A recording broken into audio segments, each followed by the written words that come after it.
റമദാൻ മാസം ആരംഭിച്ചതു മുതൽ ദോഹയിലെ വിവിധ അറബി വീടുകളോട് ചേർന്ന് ഇഫ്താർ ടെന്റുകളും ഉയർന്നിട്ടുണ്ട്. പല രാജ്യക്കാരായ പ്രവാസികളെയും സ്വദേശികളെയും നോമ്പു തുറപ്പിക്കാനുള്ള മത്സരത്തിലാണ് ഖത്തറിലെ പല വീട്ടുകാരും. ഇതിനായി വിഭവസമൃദ്ധമായ നോമ്പുതുറകളാണ് ഓരോരുത്തരും ഒരുക്കുന്നത്. എന്നാൽ നോമ്പുതുറ വിഭവങ്ങൾ വീടുകളിലേക്ക് കൊടുത്തയച്ച് കുടുംബങ്ങളടക്കം കൂടുതൽ പേരെ നോമ്പു തുറപ്പിക്കുന്നതിൽ മത്സരിക്കുകയാണ് മൻസൂറയിലെ ഒരു ഖത്തരി കുടുംബം. കഴിഞ്ഞ 30 വർഷമായി ആയിരക്കണക്കിന് ആളുകളെയാണ് ഇവിടെ നോമ്പു തുറപ്പിക്കുന്നത്. വിഭവങ്ങൾ ഒരുക്കാനും വിതരണം ചെയ്യാനുമായി 40ഓളം മലയാളികൾ ഇവിടെ ജോലി ചെയ്യുന്നുണ്ട്. ഭക്ഷണം ഞങ്ങൾ ഓരോ ദിവസം ഓരോ മോഡലായിരിക്കും.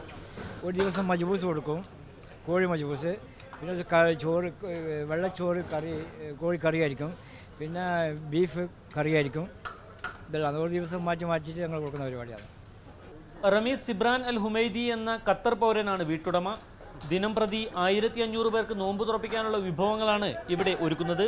ഏതാണ്ട് നിത്യവും 1500ഓളം പേർക്കാണ് ഇവിടെ നോമ്പുതുറ വിതരണം ചെയ്തുകൊണ്ടിരിക്കുന്നത്.